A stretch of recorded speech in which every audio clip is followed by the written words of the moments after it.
The time is 12:35. Israel Standard Time. Jerusalem Time. Daf Yomi Time. Makos. Tractate Makos, page 16a, top of the page. With the word Mishum dahavi lav she'in bo ma'aseh. V'chol lav she'in bo ma'aseh lo yeken alav. Yehoshua Lakish omer ein lo yeken mishum dahavi Yisrael Safek. V'chol Yisrael Safek lo yishmeh Safek. Because it is a prohibition that does not involve an action, he violates the oath by failing to perform an action, rather than by performing an action. And the principle is, with regard to any prohibition that does not involve an action, one is not flogged for its violation. Reish Lakish says he is not flogged because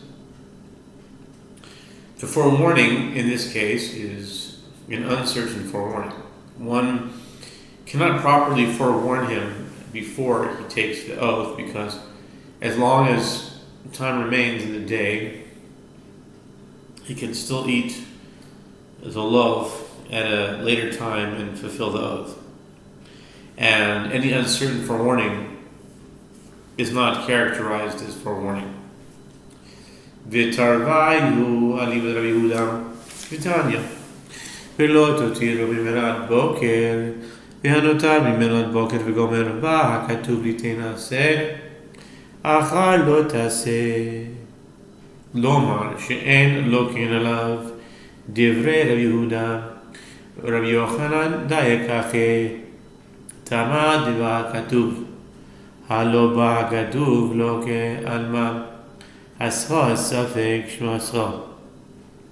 The Gemara adds, in both Rabbi Yochanan and Reish Lakish hold, in accordance with the opinion of Rabbi Yehuda, as it is taught in a Braiton, it is stated with regard to the paschal offering, and you shall let nothing of it remain until the morning, and that which remains of it until the morning you shall burn in fire. Exodus 12:10. The verse comes to position the positive mitzvah of burning the leftover flesh after the prohibition against leaving over the flesh, to say that one is not flogged for its violation. This is the statement of Rabbi Yehuda. Rabbi Yochanan inferred this from the statement of Rabbi Yehuda. The reason he is not flogged is that the verse comes and positions the mitzvah after the prohibition, but if the verse had not come and positioned the mitzvah after the prohibition, he would have been flogged. Apparently, uncertain forewarning is characterized as forewarning, as he can be forewarned not to leave over the flesh of the offering, even though he would not be flogged were he to burn it. Reish Lakish dayek nam dayek hachi tama diba kasuv halo baka kasuv loke al malav shimoy ma'aseh lo yeken alav. And Reish Lakish inferred this: the reason he is not flogged is that the verse comes and positions the mitzvah after the prohibition, but if the verse had not come and positioned the mitzvah after the prohibition, he would have been flogged. Apparently, one is flogged even for violating a prohibition that does not involve an action, as he violates the prohibition without performing an action. The Gemara asks that according to Rabbi Shimon ben Lakish too, this is certainly a case of uncertain forewarning.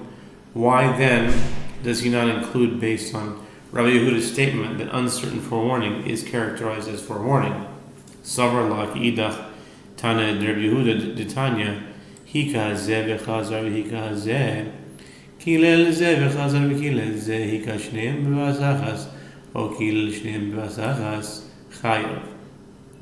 Rabbi Yehuda omer v'vasachas chayav v'zeh achar zeh patur. The Gemara answers, he holds in accordance with the opinion of the other Tana in the name of Yehuda, as is taught in a Braita, if a woman was divorced and remarried soon after, and a son was born 7 months after her remarriage and 9 months after her divorce, it is unclear whether he is the son of the first husband or of the second husband. In that case, if this son struck this husband of his mother and then struck that husband, or if he cursed this husband and then cursed that one, and likewise if he struck both of them simultaneously or cursed both of them simultaneously, he is liable for striking or cursing his father. Rabbi Yehuda says if he cursed or struck both of them simultaneously, he is liable, but if he cursed or struck them one after the other, even if he was forewarned prior to cursing or striking each one, he is exempt. Apparently, Rabbi Yehuda is of the opinion that one is not flogged after uncertain forewarning, since in this case it is impossible to determine which of them is the father. Inevitably, the forewarning is uncertain. Rabbi Yochanan Nami, Havadai Lav Shem by Maisehu. The Gemara asks, and according to Rabbi Yochanan too, this is certainly a case of a prohibition that does not involve inaction. Why then does he not conclude based on Rabbi Yehuda's statement that one is flogged for violating a prohibition of that kind? Savar La, Ki Yehadam Rav Idi Bar Avin, Amar Rav Amram, Amar Rav Yitzchak, Amar Rav Yochanan, Rav Yehuda Omer Mishum Rav Yossi Aglili, Kol Lo Ta'aseh, Shebatoira, Lav Sheyesh Bo Maise, Lo Ken Alav, Lav She'ein Bo Maise, Ein Lo Ken Alav, Chutz Min HaNishba, Umeimar, Ve'hamekalel Et Chavero B'Shem. The Gemara answers, Rabbi Yochanan holds in accordance with that which was cited in his name, as Rav Idi Bar Avin says, that Rav Amram says, that Rav Yitzchak says, that Rabbi Yochanan says, that Rabbi Yehuda says in the name of Rabbi Yossi Aglili. With regard to any prohibition in the Torah, if it is a prohibition that involves an action, one is flogged for its violation. If it is a prohibition that does not involve an action, one is not flogged for its violation, except for one who takes a false oath, one who substitutes a non-sacred animal for a sacrificial animal, saying this animal is substituted for that one, and one who curses another invoking the name of God. In those 3 instances, the perpetrator is flogged even though he performed no physical action except for speaking. Kashya Rabbi Yehuda ad Rabbi Yehuda. The Gemara asks, although the difficulties that were raised with regard to the opinions of Rabbi Yochanan and Rish Lakish were answered, the apparent contradiction from one statement of Rabbi Yehuda to another statement of Rabbi Yehuda is difficult. The Gemara cited contradictory statements of Rabbi Yehuda with regard to lashes, both in the case of a prohibition that does not involve an action and in the case of uncertain forewarning. Rabbi Shimon ben Lakish, Trei Tanaya Libn Rabbi Yehuda, Rabbi Yochanan lo Kashya, Hadideh, Hadarabe. The Gemara answers, if it is according to Rabbi Shimon ben Lakish, the contradiction may be resolved with the explanation that 2 sources reflect the opinions of 2 Tanaim who disagree in accordance with the opinion of Rabbi Yehuda. If it is according to Rabbi Yochanan, the contradiction is not difficult, as this Braita reflects his opinion that one is flogged for violating a prohibition that involves an action, and that Braita reflects the opinion of his teacher, Rabbi Yossi Aglili, who holds that one is not flogged for violating a prohibition that involves an action. Tanan Hasam Hanoi Tere Eim Al Habanim. Rabbi Yehuda Omer Loke Ve'enu Mishaleach Ve'chachamoinu Ve'Mishaleach Ve'enu Loke. זה הכלל, כל מצווה לא תעשה, שיש בה קום ועשה, אין חייבים עליה. אמר רבי יוחנן, אין לנו אלא זאת ועוד אחרת. We learn in the Mishnah there, 17a, With regard to one who takes the mother bird with her fledglings, thereby violating the Torah prohibition, you shall not take the mother with her fledglings.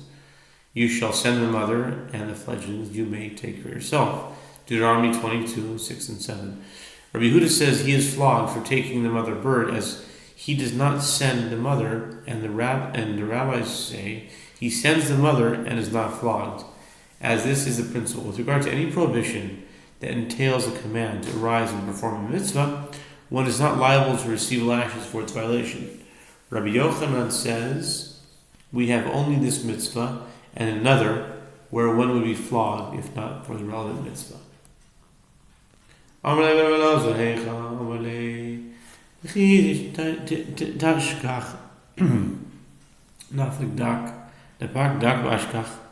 Tanya ona shigirish im Yisrael hu machzir ve'en aloke im kohen hu lo kiven machzir.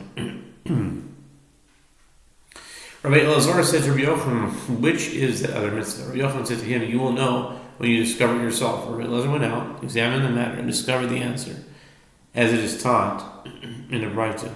With regard to a rapist who divorced the woman he raped, if he is a non-priest, he remarries her, and he is not flogged for violating the prohibition.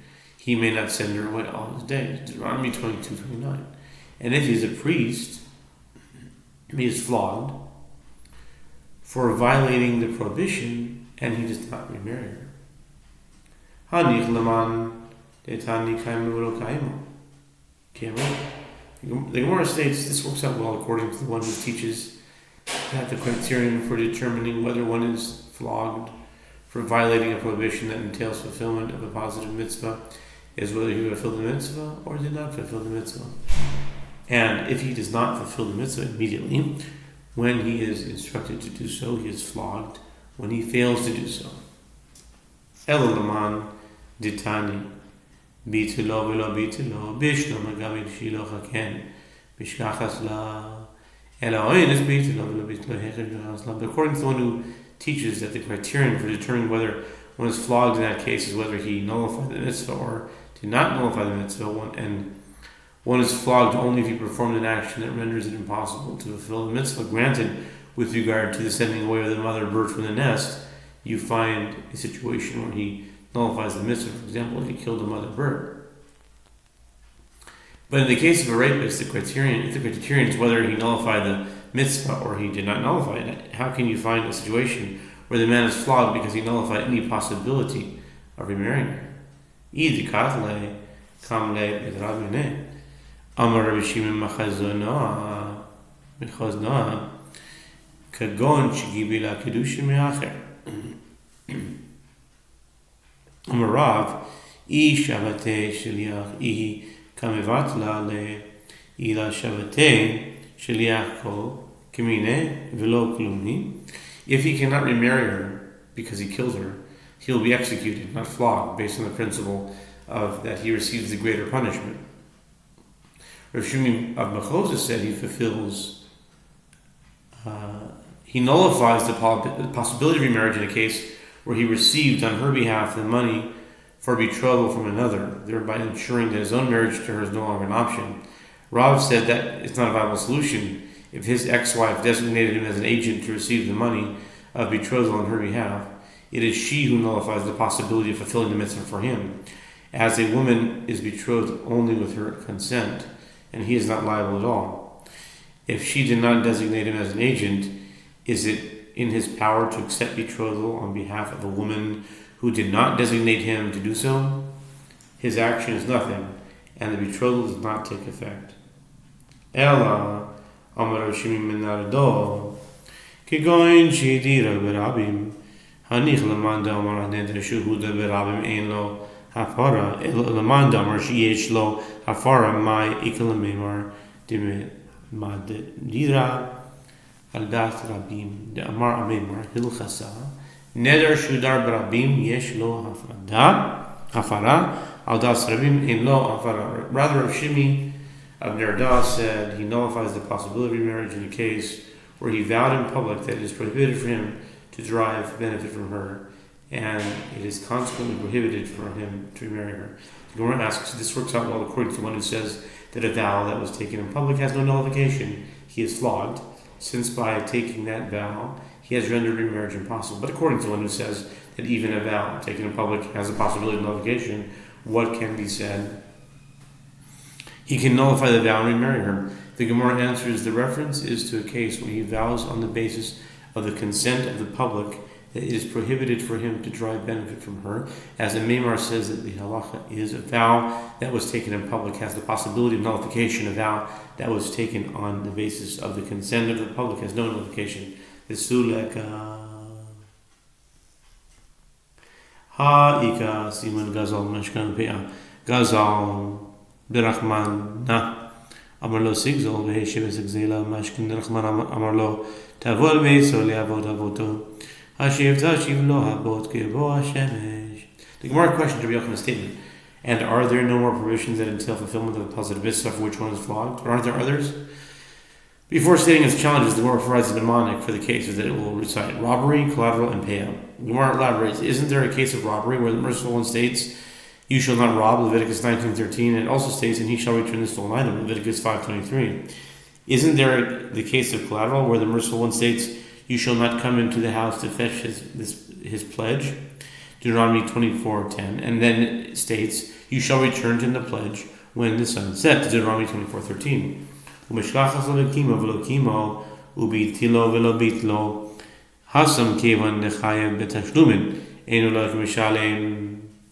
The Gemara continues, and you find that one is liable to receive lashes in those cases, both if the criterion is whether he fulfilled the mitzvah or did not fulfill the mitzvah, and if the criterion is whether he fulfilled the mitzvah or he did not nullify it. According to the first criterion, he is flogged if he fails to return the stolen item or the collateral. According to the second criterion, he is flogged if he destroys the stolen item or the collateral. The Gemara answers there in both those cases, he is not flogged, since he is liable to remit monetary payment for the stolen item or the collateral, as the principle is one is not flogged and liable to pay restitution for one transgression. Rav Zer